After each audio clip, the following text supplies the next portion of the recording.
So when I go into organizations, and I'm in all spaces right now, but especially if I go into this space and I say, what's going on? What's the lay of the land? How are you doing? Like, what's it like being a leader right now? Almost every single person draws a couple of trend lines. They're steep, they're scary, and they're crashing in the wrong direction. The line going up, we're being asked to deliver so many more aggressive agendas and goals than ever. There is more programs we're trying to implement. There's more regulations. There's so much change going on. They're asking us to implement all this change. The students are different. The children are different. The parents are always there. They're asking more questions. We got all this technology coming in. There's more requirements. There's more demands than ever. At the same time, there's less time. We have less resources. It's competing priorities every single where you look. It's harder to find staff, keep them engaged. It is absolutely a mess right now. And when those two trend lines are in danger of crossing and the going gets tough and you're asked to do more with less, every single human being I know fantasizes about one thing and one thing only. It's called retirement. Highest level leaders, close your eyes right now. Owners maybe too, close your eyes. How many of us, at least once in the last week, have fantasized about retiring? Put those hands up high. Let's get honest this morning. Couple of them, some people are pulling hands down, don't reveal that. When you get that email from the same parent that asked the same question 100 times, you're just like, you know what? I'm just gonna be the Walmart greeter guy or girl. How hard can it be? I mean, hi, welcome to Walmart. The hardest thing you gotta do, this is a little bit tough, is smile at other humans that walk into Walmart. I know that's tough some days, but that looks a lot easier than what you all do. Some people do the yacht in Bermuda. They don't even care if it floats. They're just gonna get there and duct tape it, patch it along the way. They'll figure it out. I'm from Iowa originally, and I'm from the city, but I have family, 2 Iowans in the audience, great. So I'm from the city, but I have family up north, and they call that area the Black Gold if you get up there. Why do they call it the Black Gold? The soil. It's going for like $35,000 an acre in some areas. Now, it might not be worth that, but the farmers like to fight for it just to see who's got more land. So that's what it's going for.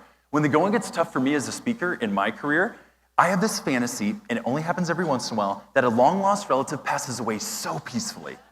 So peacefully. Beautiful death. But I get the farm that can be subdivided and make money off the passive income so I never have to work a day in my life because they accidentally snuck me into the trust. Is that too detailed to say I only think about it quarterly, basically? The point is, if you're human, when the going gets tough, you will fantasize about quitting. Just know that about yourself and those you lead. It's human condition. It's not a bad thing, it just is how it works. Now, Gallup tells us that 70% of the American workforce quits their jobs every single day. 70% of your people quit their jobs every single day. Now, the problem is they keep coming to work and collecting a paycheck. Everybody catch that? Definitely the front sharp here. It's called active or passive disengagement at work. Now, the problem with that, it's a whole different talk, is that engagement in your career, wherever you go, is a choice. How do we know that? Because in all of the research, happiness is a choice. So I didn't know if you guys were gonna laugh at my jokes. I didn't know if you'd say hi to me. I didn't know if you'd take any notes from my session. I didn't even know if you would be in here or listen to me, but I'm still choosing to engage for you. So it seems as if engagement is my choice. But what people do is they choose to step down, they disengage, and the problem with that is it doesn't feel very good, especially in tough moments when you're at your schools. Why? Because as humans, we all crave 2 things, especially if you're in this space. You want to make a difference in the world. And I can't think of a bigger difference than working with children each day. It's the biggest difference you can make. So you want to make a difference in the world, and you want to be connected. Anybody realize during the pandemic, we kind of missed this connection thing? Anybody love not going to their concerts, sporting events, seeing their families, being with their colleagues? Some of you are like, well, it's nice not seeing my family, but that's a different talk. But we miss making a difference in connection. That's what we all crave as humans. Doesn't matter where you're from, what you look like. When you disengage in a moment, you step out of both of those things and it doesn't feel very good. So what we have to do is come up with reasons, stories, and excuses to justify why we did just disengage. And what we call that is BMW driving, which is bitching, moaning, and whining. So this is where in the meeting, we roll out the new strategy. We're talking about Elevated 2023. Here's where we're going. Here's how we're gonna take the curriculum to the next level. Here's how we're gonna be the premier brand. Here's how we're gonna have, active minds. We're gonna have healthy bodies. We're gonna have happy hearts. And we just set that vision. And in this meeting, everyone's like, yes. Working here's a gold star on my resume. We're changing the world. This is amazing. We are in the communities. This place is beautiful. Love the vision. Love leaders. This is amazing, great stuff. That's in the meeting. Then in the meeting after the meeting, 5 minutes later, usually happens in the bathrooms, the parking lots, the bars, probably a group text you weren't a part of during the pandemic, to be honest. The same group has a different conversation in the meeting after the meeting. 5 minutes later, they're like, whoa, whoa, whoa, whoa.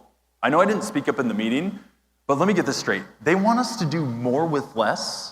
Like that was last year's goal. They want us to deliver those results again. Like, do they realize what is really going on around here? Are we drug testing these leaders? Like, what's going on? Is there a different policy? They're on something saying we got to do that. And it's literally 5 minutes later in the meeting after the meeting. Now, BMW driving's a quick fix. It feels good temporarily. What happens is those that are disengaged get with others that are also disengaged, and they collude. And as you know, misery loves company.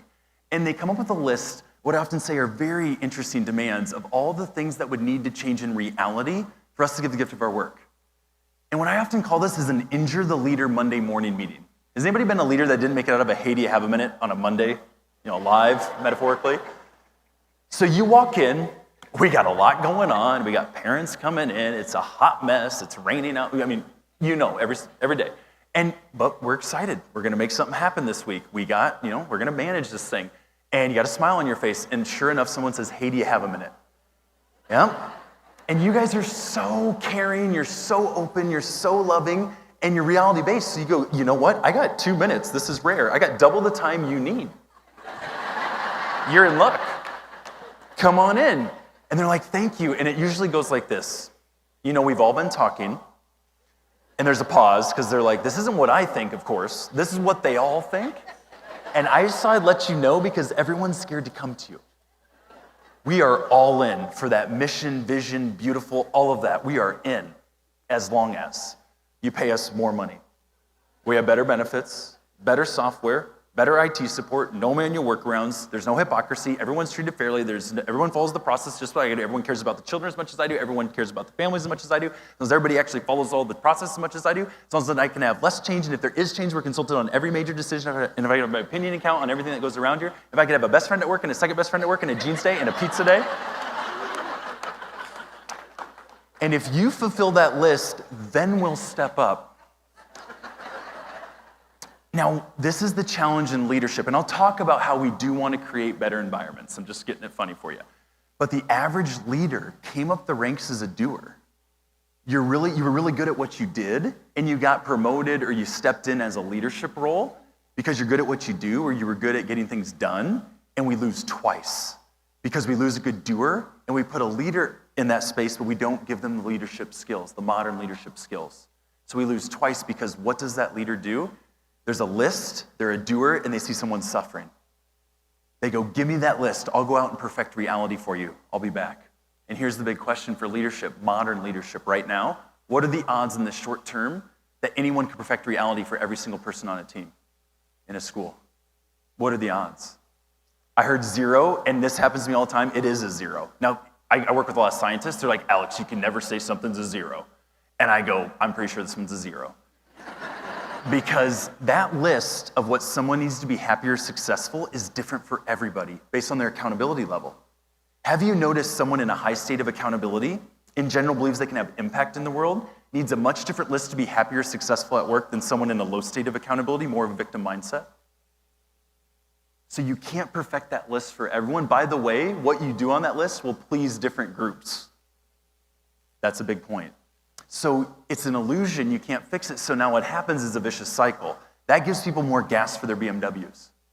We went to leadership, told them the 1,000 things we need. They didn't give us all of it, which leads to more justification for quitting. That's why we're in Dallas now, but for 15 years we're in Omaha, Nebraska, the land of Gallup. They do the big engagement survey, and we love engagement. But for 15 to 20 years, it was between 68 and 71% of the entire American workforce was disengaged at work, collecting a paycheck. Meaning you're going to work 10, 12 hours a day, 8, 10, 12 hours a day, collecting a paycheck but disengaged in the work you do. What are the odds of happiness and well-being for anyone in that situation? Not very good. And so this creates a vicious cycle. So we got to find the sweet spot. What's the balance? So when people start to cite their circumstances as the reasons they can't succeed or elevate, our circumstances aren't the reasons we can't succeed. They're simply the reality in which we must succeed. So what if reality wasn't the issue? And I gotta acknowledge, we are in what I would call an unpreferred reality in this space. It is a very challenging time. But does anybody know Einstein? Who knows Einstein?